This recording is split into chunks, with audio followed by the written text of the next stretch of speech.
Good day everyone and welcome back to the channel. Today is the third video of the series in the history of AFL stadiums and a much awaited one in the Gabba tour.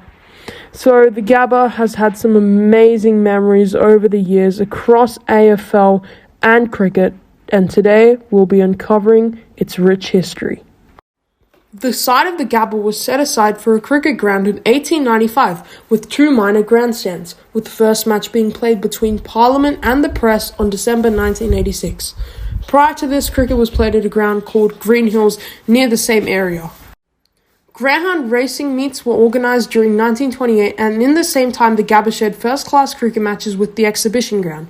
In 1931, January and February, Sheffield Shield matches were to be played but got washed out before later that year, between 27th of November and the 3rd of December, the first test match was played between Australia and South Africa, with the Aussies winning by an innings and 163 runs.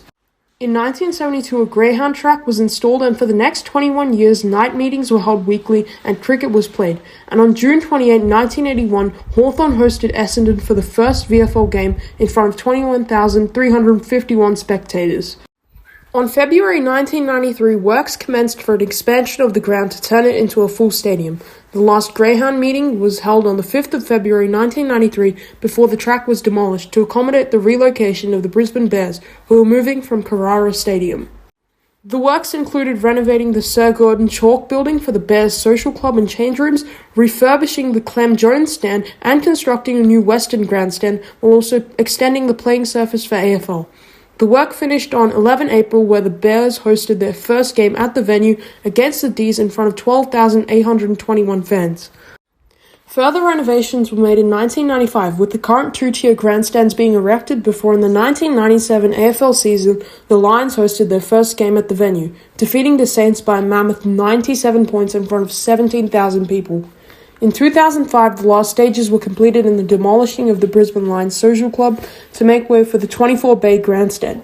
This all costed $128 million. The redevelopment also included the construction of light towers to allow night cricket and footy matches, before in the late 90s one light tower was removed to make way for an extended grandstand. In 2020, the Gabba had a $35 million refurbishment of its media and corporate facilities as well as the other amenities by October, in time for the first ever grand final there in 2020, where the Tigers defeated the Cats by 31 points. This brings us to the current ground, seating 42,000 people. However, after Brisbane was awarded rights to host the 2032 Olympics, the Queensland government announced that the Gabba would be the main venue, also proposing to demolish and redevelop the ground, which was confirmed in 2023 despite several protests.